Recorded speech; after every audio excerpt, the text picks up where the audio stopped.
সুপ্রিয় কৃষক বন্ধুরা, আসসালামু আলাইকুম রহমতুল্লাহি ওয়া বারাকাতুহু। ফসলের ডাক্তার ইউটিউব চ্যানেলের পক্ষ থেকে সকলকে জানাই আন্তরিক শুভেচ্ছা, অভিনন্দন। প্রিয় কৃষক বন্ধুরা, অবশ্যই সবাই ভালো আছেন। আমিও আপনাদের দোয়া এবং ভালোবাসা আল্লাহর রহমতে অনেক ভালো আছি।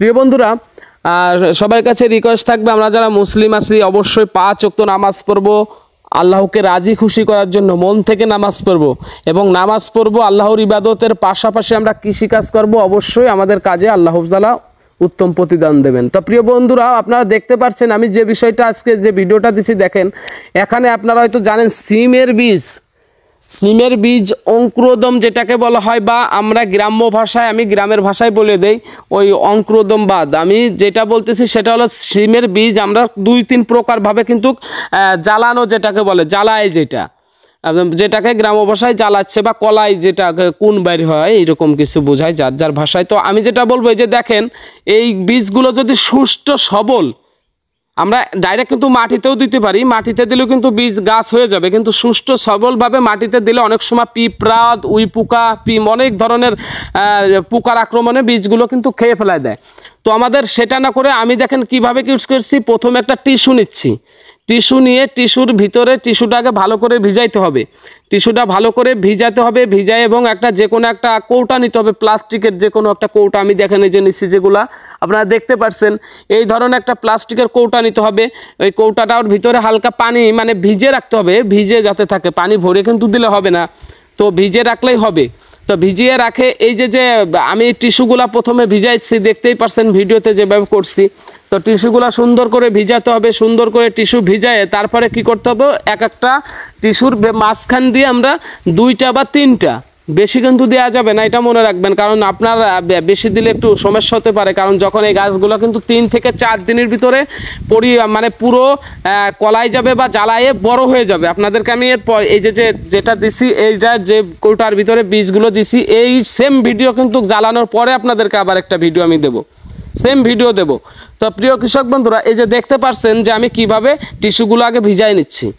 কোনো কিন্তু এখানে কোনো কেমিক্যাল বা কোনো কিছু ওষুধ বা কিচ্ছু না, শুধু সিমের বীজগুলো আমি এভাবে যে টিস্যুর উপরে দেখেন 3টা করে বীজ দিছি, বা 4টা করেও দিছি, 2-1টাই, আমি 3টা টিস্যুতে এই করতেছি। তো এখন এই যে ভিজেই রাখে দিলে আমাদের টিস্যুগুলা, যখন আমরা টিস্যুর মাঝখানে এগুলো দিয়ে টিস্যু দিয়ে মুড়াইবো, এখানে 5টা বীজ দিছি, দেখেন এই 5টা বীজ আমি কি করবো, এখানে সুন্দর করে সাজাবো, একটা সিস্টেম করে টিস্যু 2 পাশ দিয়ে ভাঁজ করে দিব। এভাবে আপনারা আমার ভিডিওটা কিন্তু লক্ষ্য করবেন, 2 পাশে আমরা কি করব, ভাঁজ করে দিব। ভাঁজ করে দেওয়ার পরে এটা কিন্তু পানি, টিস্যুটায় পানি দেওয়ার একটা কারণ হচ্ছিল যে এই টিস্যুর পানিটা কিন্তু সংক্ষেপে আপনার হবে না, শুকাবে না, টিস্যুটা ভিজে থাকে অনেক টাইম, এই পানিটাও চুষে ধরে রাখে। তো এই যে এর ভিতরে দেখেন আমি পানি যেটা ছিল এমনি ভিজে রাখছি, তাছাড়া কিছু না। এখন আমি কি করব, ওই টিস্যুর যে বীজগুলো যে রাখছি, এই বীজগুলো এর ভিতরে যে রেখে দিচ্ছি, দেখেন এর ভিতরে আমি এই যে রেখে দিচ্ছি। তো এইভাবে রেখে দিয়ে কি করবেন, আপনি কিন্তু বেশি দিন না, আপনারা 3 থেকে 4 দিনের ভিতরে আপনারা রেজাল্ট পাবেন, সেরকম একটা রেজাল্ট পাবেন। এই যে দেখেন সেরকম একটা রেজাল্ট পাবেন। এরকম করে আমি রেখে দিচ্ছি, রেখে কি করব, আমি সুন্দর করে বক্সটা আটকায় দিব। সুন্দর করে বক্সটা আটকাই আমি যে কোনো একটা সুন্দর একটা শীতল জায়গায় রাখবো, রোদের ভিতর রাখবো না। যাই হোক, আমরা শীতল একটা ঘরে বা ঘরের ভিতরে রাখতে পারেন, বা আপনি যেখানে ইচ্ছা সেখানে রাখতে পারেন। আপনি রেখে 3 থেকে 3 দিন বা 4 দিনের মাথায় আপনি এই বক্সটা খুলবেন, তার আগে খোলার দরকার পড়ে না আপনার। সুন্দর করে আপনি বক্সটা খুলবেন, বক্সটা খুলে এই আপনি কি করবেন, তারপরে আপনি দেখবেন যে আপনার এই বক্সটার ভিতরে আপনি অবাক হয়ে যাবেন, এই চারাগুলো কিভাবে কলায়ে বা কিরকম করে হচ্ছে, অবাক হয়ে যাবেন। আপনাদের আমি দেখাচ্ছি, যার একটু ভিজিয়ে দিচ্ছি যাতে পানিটা রস থাকে।